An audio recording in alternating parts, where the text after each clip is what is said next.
It's me again. Today, we are, like I just said, continuing our series, Hello, I Am Jesus, and we're talking about what we believe about Jesus and the important role that he plays in our faith.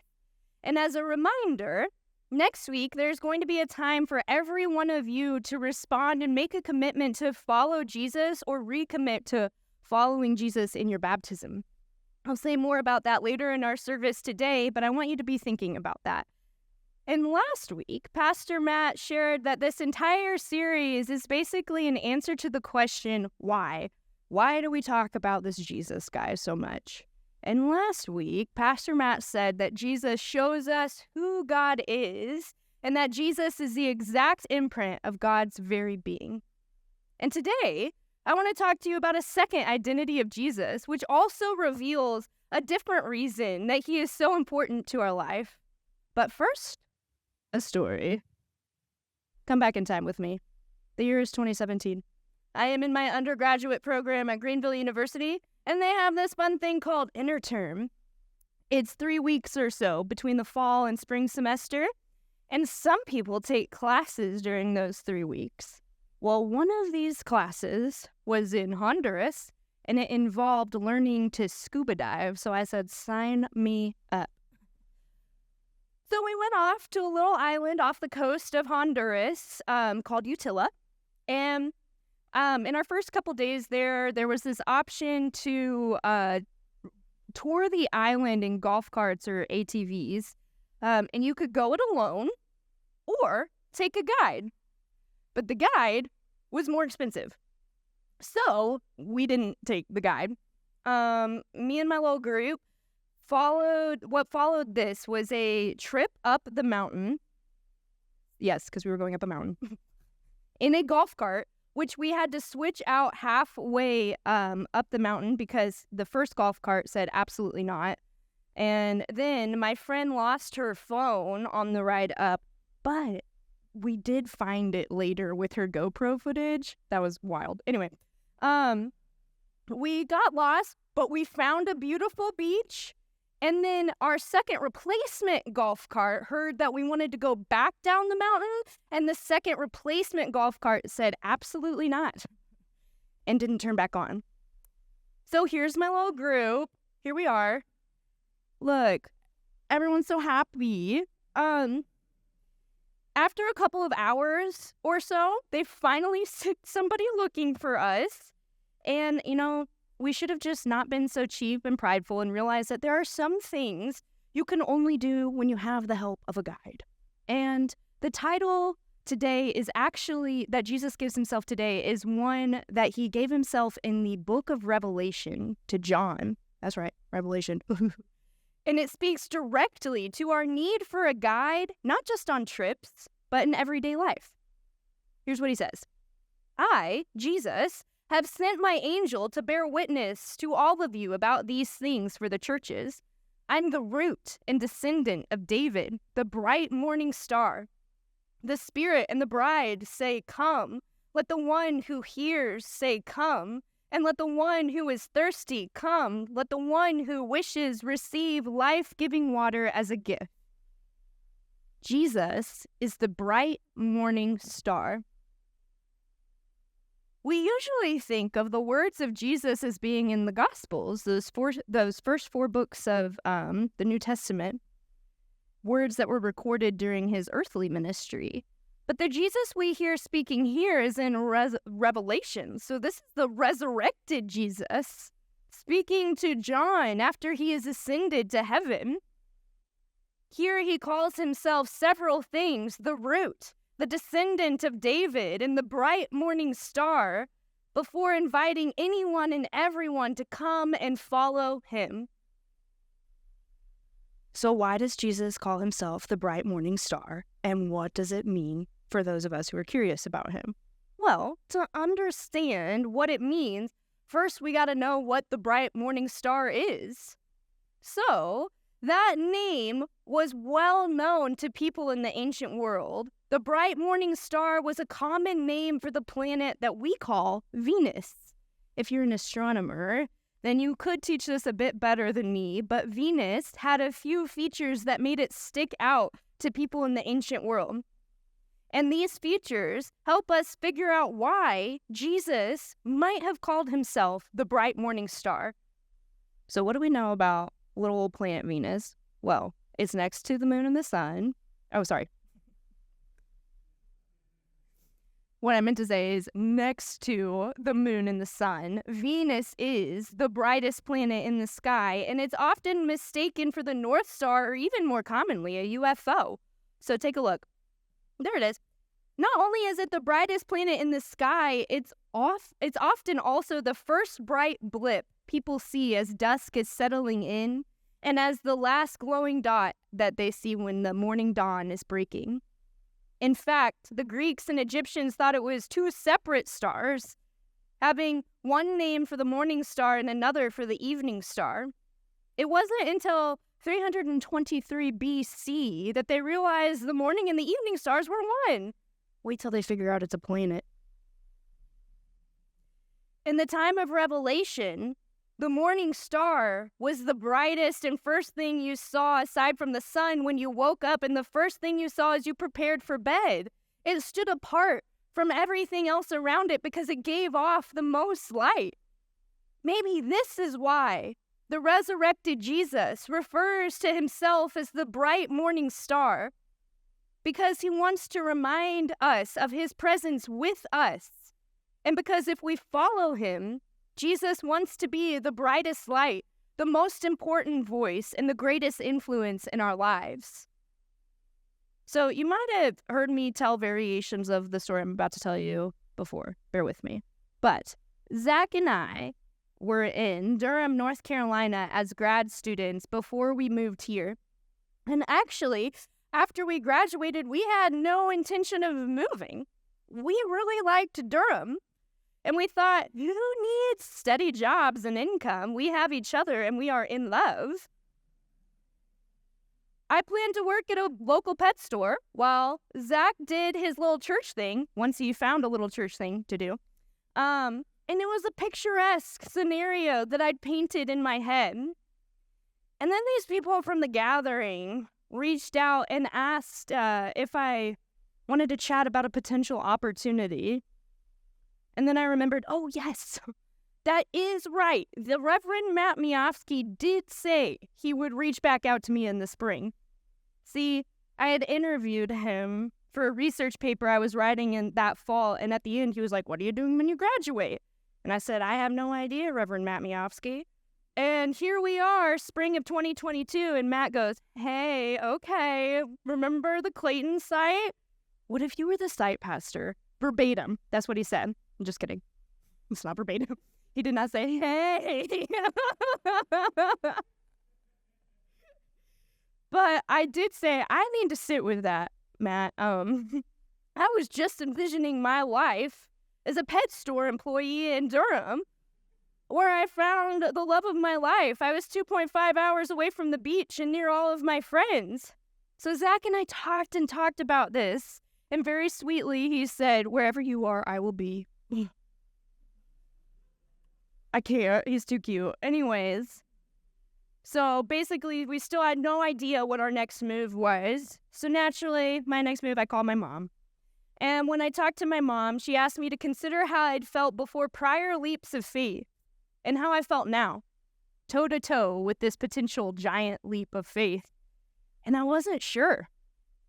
I hadn't thought of it that way. So I sat in reflection, in prayer, and realized the feeling that emerged was the feeling of every leap of faith that I've taken before, a feeling of resolve. Though my body was anxious, my soul was settled. Something told me that our next home would be St. Louis, Missouri. So how often do you ask or consult or allow Jesus to be the voice you listen to on important matters in your own life? Which job to choose? What relationships are most authentic and healthy? What hobbies to take up? Where you move? How to spend your free time? What decisions you make with your money? What to value and prioritize? How to use your time? Jesus wants to guide us in all areas of life, to orient and lead us. This is why he refers to himself as the morning star, to show that we are invited to allow him a position to shine brightly in our lives, brighter than the other voices. And when we do, he helps us see aspects of life that we wouldn't otherwise see. The second feature of Venus is that it is predictably present.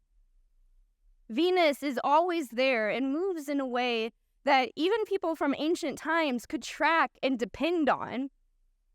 They could depend on it showing up in the night sky every night and every morning, a comfort in the sky. There was nothing more dependable than the stars.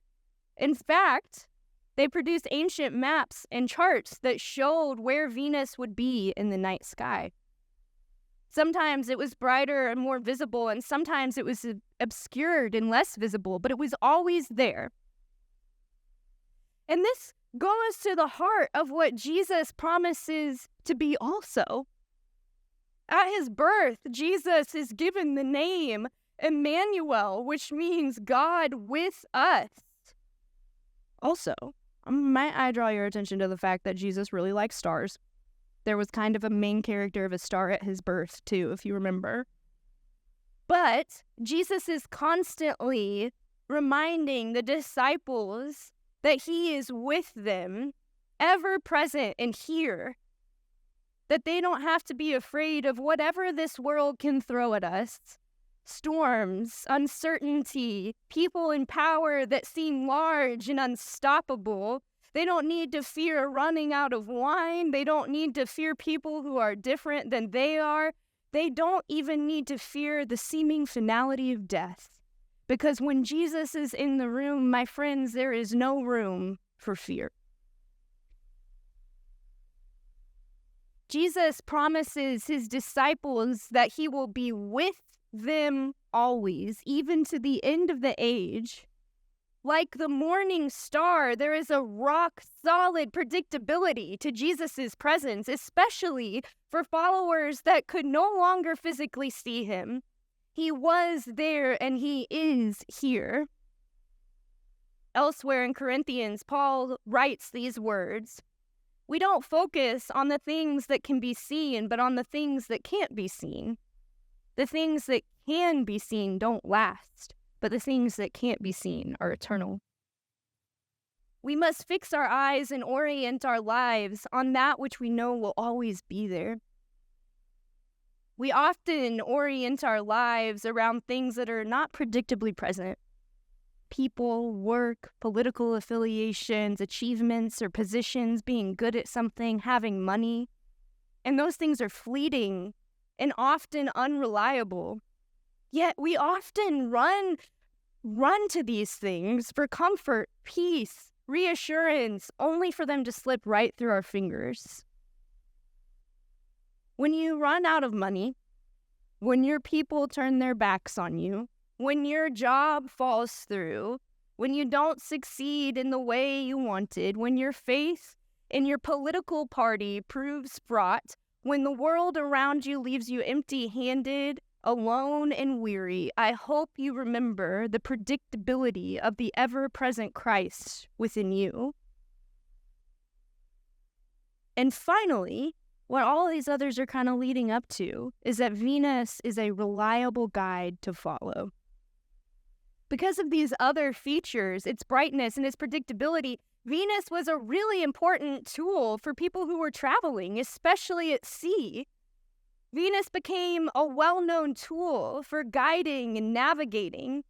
In fact, we have ancient nautical maps showing the path of Venus through the night sky that sailors would use to guide their ships. Even today, with radars, GPS, computer navigations, the Navy still produces maps showing the transit of Venus through the sky as a backup for captains at sea. Because Venus is so bright, so consistently present, so predictable in its behavior and movement, it is a reliable guide when ships are traveling at sea.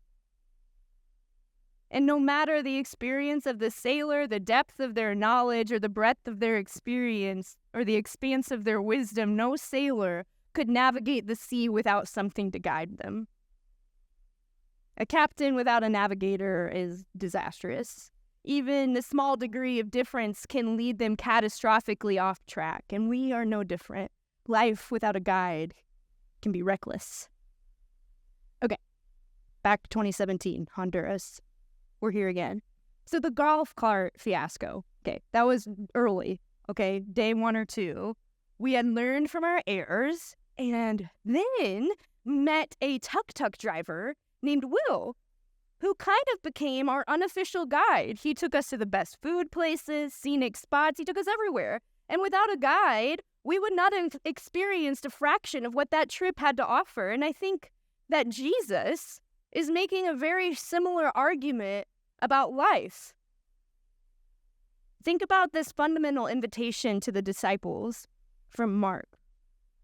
As Jesus passed alongside the Galilee Sea, he saw 2 brothers, Simon and Andrew, throwing fishing nets into the sea, for they were fishermen. "Come, follow me," he said, "and I will show you how to fish for people." Jesus invites us to follow him, not to restrict our lives, not to limit our possibilities, but rather to get everything out of the journey that we can possibly get. Jesus sees things that we cannot see. He knows things that we do not know, and he can strengthen us when we need it and help us avoid the things that might take us down treacherous paths. And as we close, in calling himself the bright morning star, Jesus is all at once speaking to our greatest temptation and also offering us a powerful solution. Jesus knows that in the journey of life, most of us are navigating it alone. And life lived that way will never be as full or as whole as God intended it. And I'm sure many of you are trying to live your lives that way, and I'm sure that can be tiring and frustrating and overwhelming, and it's not how you were created. When Jesus says that he is the bright morning star, he is inviting us to rely and follow him, to stop thinking we need to carry it all, to know everything, to address everything, to fix everything, but instead to look to him and allow him to guide. Jesus is the bright morning star and one that navigates us to a life that is better than the one we can come up with on our own. Something I miss about living a bit outside of the city is being able to see the stars. Well, in May, I was able to get down to Table Rock Lake for a weekend trip. We were staying in my friend's family lake house, and one night everyone had fallen asleep, but I couldn't. Sometimes it's hard when I'm not in my own bed. So I went outside. I laid down on their patio. I listened to the cicadas, frogs, and other little lake creatures sing their nightly chorus. And I looked up at the night sky, scattered with teeny bright flickering stars. I had felt so cloudy internally recently, and it was truly breathtaking to see something so clear above me written across the sky. What was clear to me was even though I was laying out on my friend's yard by myself at 3 a.m. with a chorus of creatures behind me, there had not been one moment of this life where I'd been alone, not while this night sky and myself coexist. Will you pray with me? Bright morning star, we thank you for your ever-shining presence in our lives. We ask for that light to only grow brighter and more unavoidable. We live in such an increasingly dark world, God, and we need your guidance and light more than ever. Grant us the courage, strength, patience, and humility it takes to bear your light in this world that needs it so desperately. It's in your holy name we pray. Amen.